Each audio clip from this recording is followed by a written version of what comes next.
Well, I was still in high school, and my brother Bob got drafted, and he had a car. He had I think it was a 39 or a 40 Ford. One of our uncles gave each of us a cow. I had 3 cows, and Bob got drafted, so I told him, I'll trade you all the cows for his old car. So that's how I got my first car.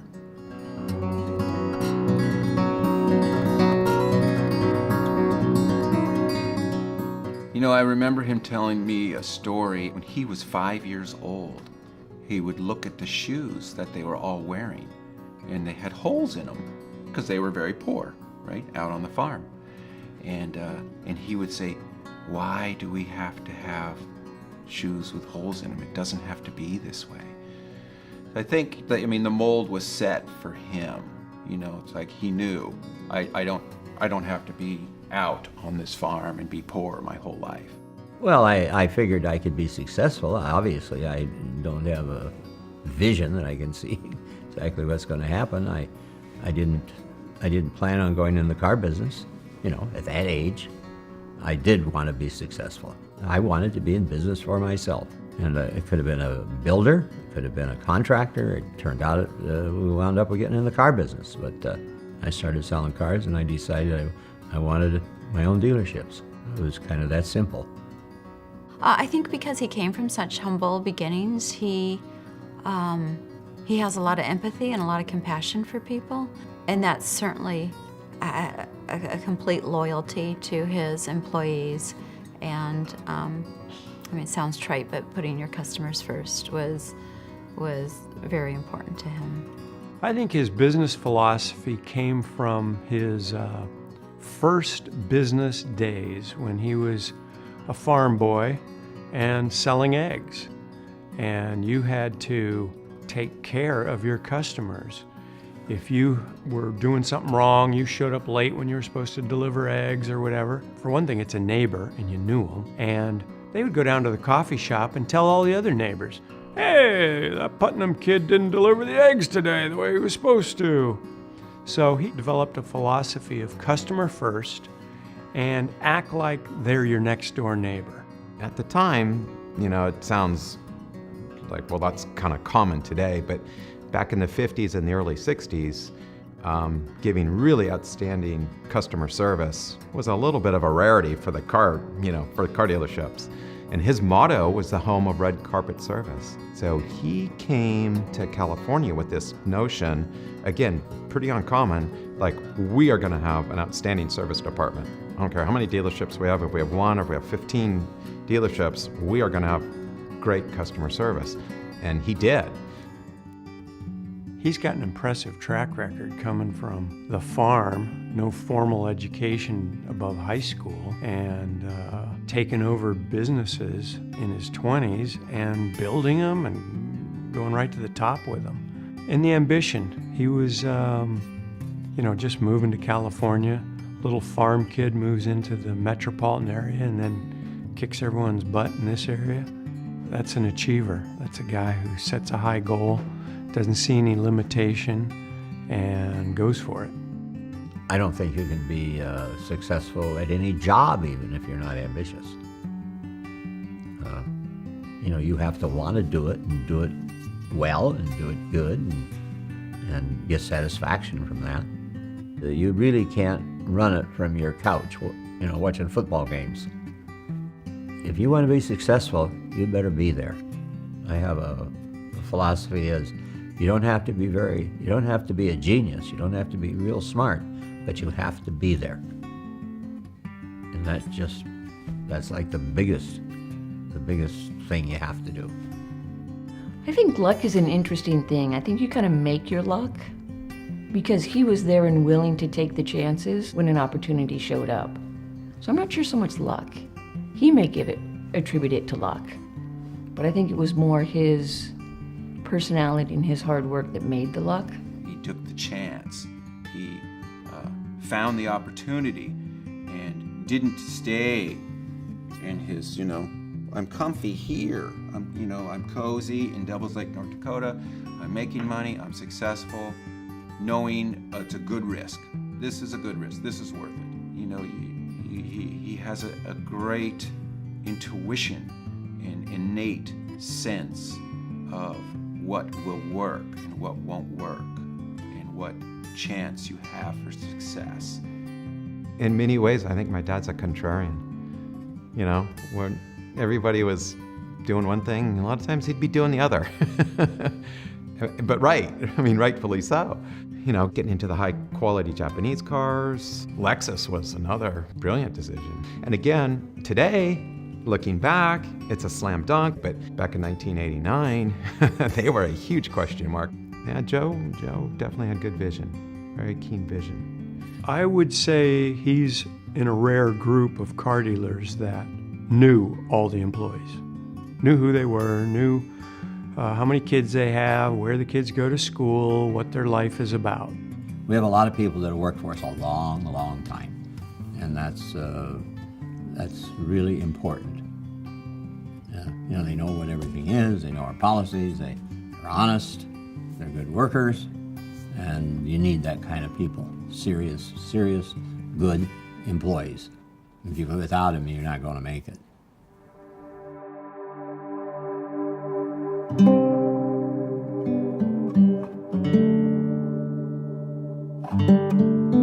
I think what made him most successful was probably marrying my mom. Yeah. I mean, that's the short story, I guess. He was very lucky. She kept him focused and kept him on track, and you know, both as a business person and as a family man. My mom watered that plant within him. Her love of family, and to her it extended. It was, you know, family, church, charity. She kind of started with family, but then grew the package.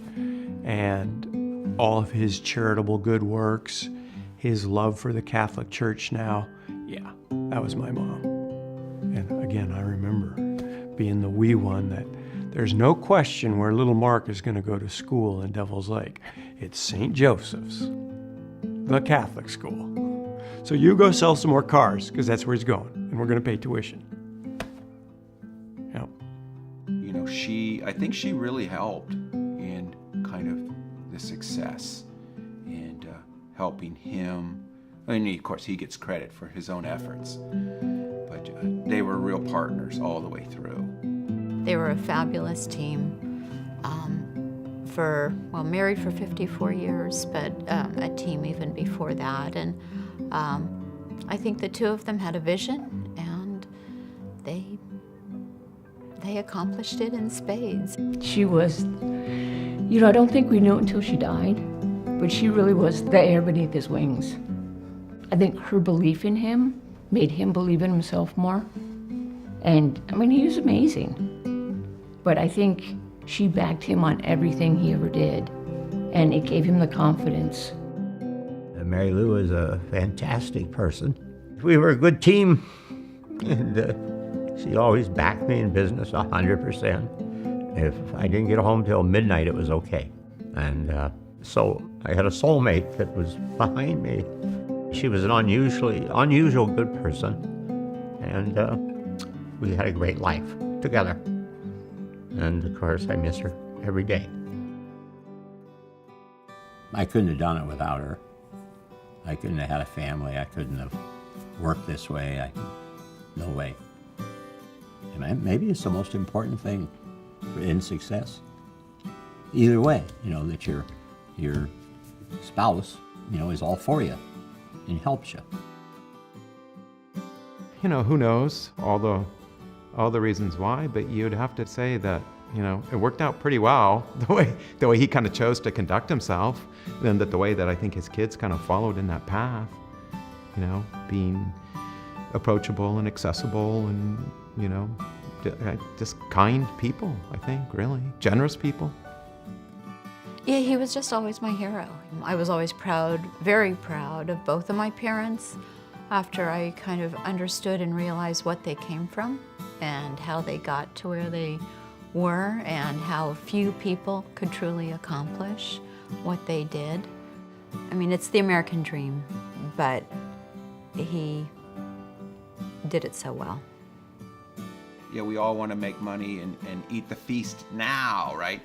But you're going to want to eat a year from now too, and 5 years from now, and you're going to want to have success for your whole life. So it's wisdom. Yeah, my dad's success. Well, the first thing I've picked up on and learned from him was his skills with people. He's always been really, really, really good with people. I admire that a lot in him. Like on a scale of 0 to 10, he's a 10. Because he's well loved by all the other car dealers I've ever met too.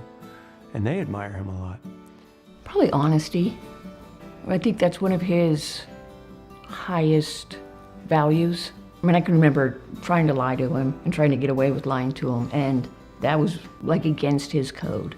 So I think he taught us honesty, and he gave us a really good work ethic. He worked hard and he was honest. Is honest. He still works hard. He still goes in every day. Hopefully my health is good, and I hope I really plan on trying to make 90. I have no plans of quitting or selling out, so I'd like to make 90.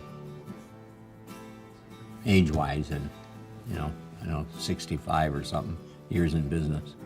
The kids are all doing fine, and I'm very thankful for that. And I enjoy them, I enjoy the family, big time. I mean, we have a good relationship. It's unbelievable. We live close together. Marty lives the furthest away. So that's about, 15 minutes? 20 minutes. So we're really lucky. I'm very lucky, and I'm very fortunate, and I know that. So anyway, that's kind of where I'm at.